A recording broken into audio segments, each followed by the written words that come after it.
Hello दोस्तों, कैसे हैं आप सब लोग। उम्मीद करता हूं काफी अच्छे होंगे।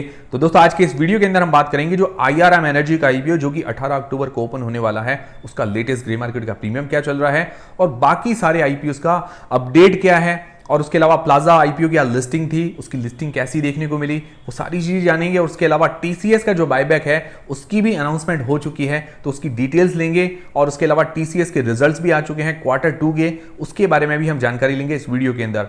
वीडियो शुरू करने से पहले दोस्तों, टेलीग्राम, इंस्टाग्राम और फ्री में डीमेट अकाउंट सबकी लिंक आपको डिस्क्रिप्शन के अंदर मिल जाएगी। टेलीग्राम चैनल को जरूर ज्वाइन कीजिए ताकि छोटा मोटा अपडेट मिलता रहे।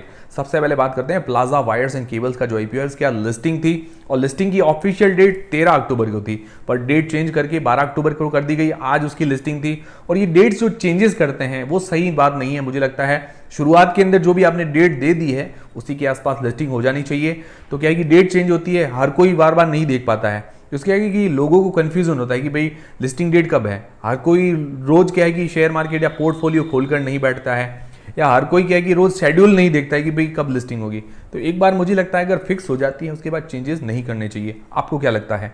और बात करें प्लाजा वायर्स के आईपीओ की लिस्टिंग की, तो लिस्टिंग काफी अच्छी देखने को मिली। जैसा हमने उम्मीद की थी वैसी ही लिस्टिंग देखने को मिली। मतलब हमने प्राइस रेंज जो बताई थी भाई 70 रुपए से लेकर 85 रुपए के बीच में इसकी लिस्टिंग देखने को मिल सकती है, तो करीब करीब वैसी ही लिस्टिंग देखने को मिली। एनएससी के अंदर ये 76 रुपए के अंदर ओपन हुआ और बीएससी के अंदर 84 रुपीज के अंदर ओपन हुआ। काफी ज्यादा प्राइस डिफरेंस था।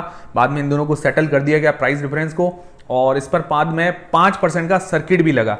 मतलब मैंने आपको कहा भी था कि T2T सेगमेंट है, जल्दी ही सर्किट लग जाएगा, डिमांड अच्छी होगी तो डिमांड ठीक थी कि 5% का सर्किट भी लग गया। और मैंने आपको कहा भी था कि जिन लोगों ने बाय किया है अगर आज की तारीख में, तो उसको मतलब 2 दिन बाद, मतलब डिलीवरी होने के बाद ही सेल कर पाएंगे। तो ये चीज आप ध्यान में रखिएगा, मैंने आपको बताया भी था।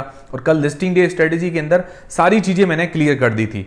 तो आप लोगों ने क्या किया, इसको होल्ड किया है या सेल किया है, मुझे कमेंट करके जरूर बताइएगा। और बाकी लिस्टिंग काफी अच्छी थी, लोगों को 40 से 50% के बीच में प्रॉफिट बढ़िया देखने को मिल गया है।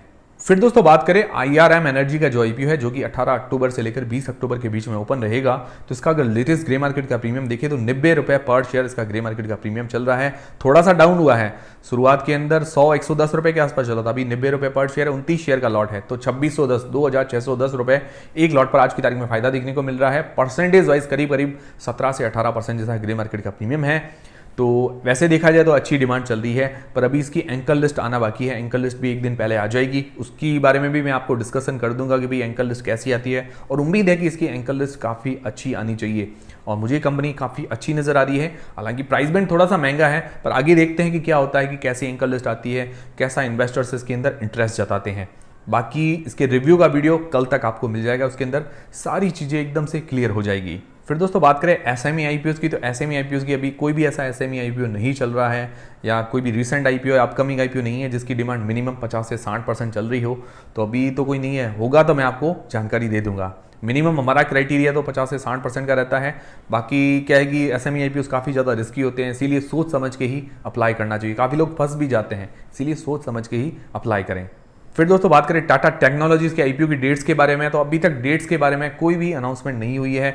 उम्मीद है कि जल्द ही अनाउंसमेंट हो जानी चाहिए। इस आईपीओ ने सबसे ज़्यादा वेट करवाया है, मुझे लगता है इस साल सबसे ज़्यादा 2023 के अंदर जिस आईपीओ ने वेट कराया है वो टाटा टेक्नोलॉजीज ही है। मतलब लगता है कि भाई अब डेट अनाउंस हो जाएगी, फिर नहीं होती है, फिर लगता है कि डेट अनाउंस हो जाएगी, फिर नहीं होती है।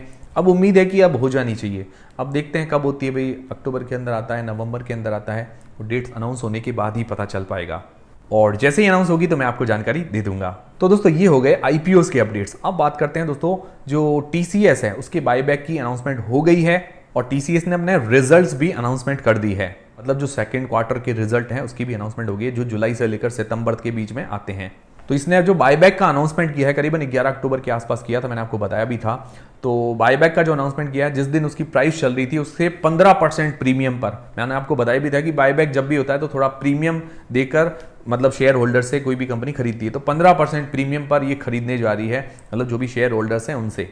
उस दिन का जो भाव था उससे 15% प्रीमियम अगर देखें तो करीब करीब 4150 रुपए के भाव से ये शेयर जो है खरीदेगी वापस शेयर होल्डर से। तो अगर पिछले साल का भाव देखें तो पिछले साल इसने 4500 रुपए के अंदर खरीदे थे, मतलब पिछला जो बायबैक था, और इस साल थोड़ा सा कम में खरीदी, 4150 रुपए ही रखा है इसने अपना बायबैक का प्राइस, करीब करीब इतना है। तो ये करीबन हो जाता है करीबन 17,000 करोड़ रुपीस के शेयर जो है वापस बाय करेगी, और पिछले साल शायद 18,000 करोड़ रुपए के शेयर इसने बाय किए थे। तो ये टोटल 17,000 करोड़ रुपीस के शेयर हैं, और 4150 रुपए के भाव से हिसाब से खरीदेगी तो करीब करीब हो जाते हैं 4 करोड़ से ऊपर के शेयर्स ये बाय करने वाली है मार्केट से। तो करीब करीब ये हो जाते हैं 1.12% इक्विटी के, इसका जो टोटल इक्विटी होती है 100% की उसमें से 1.12% ये वापस बाय करने वाली है। और अब इसकी रिकॉर्ड डेट वगैरह है, इसका एक्सेप्टेंस रेशियो वगैरह कितना है, वो सारी चीजें धीरे धीरे अनाउंस होती रहेगी, उसके बारे में मैं आपको जानकारी देता रहूंगा। अभी की जो फिलहाल डिटेल है वो मैं आपको बता रहा हूं। और बाकी बात करें इसके रिजल्ट्स की, तो इसका रिजल्ट अगर देखें तो क्वार्टर ऑन क्वार्टर बेसिस पर देखते हैं तो रेवेन्यू फ्लैट रहा है, मतलब हालांकि थोड़ा सा घटा है पर रेवेन्यू बराबर ही रहा है क्वार्टर ऑन क्वार्टर बेसिस पर।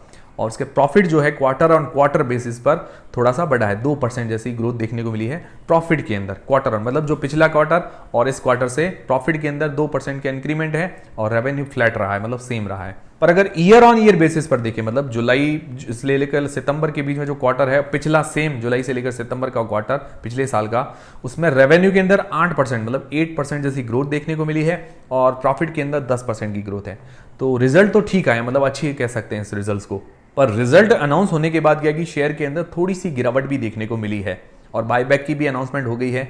तो क्या इस बायबैक के अंदर पार्टिसिपेट करना है नहीं करना है, इसके बारे में आगे और भी मैं आपको जानकारी प्रोवाइड करवाता रहूंगा। भाई पिछले साल तो जो बायबैक के अंदर लोगों ने मतलब इसको बाय किया था तो लोगों को लगा था कि बाद में शेयर चढ़ जाएगा, पर ऐसा नहीं हुआ।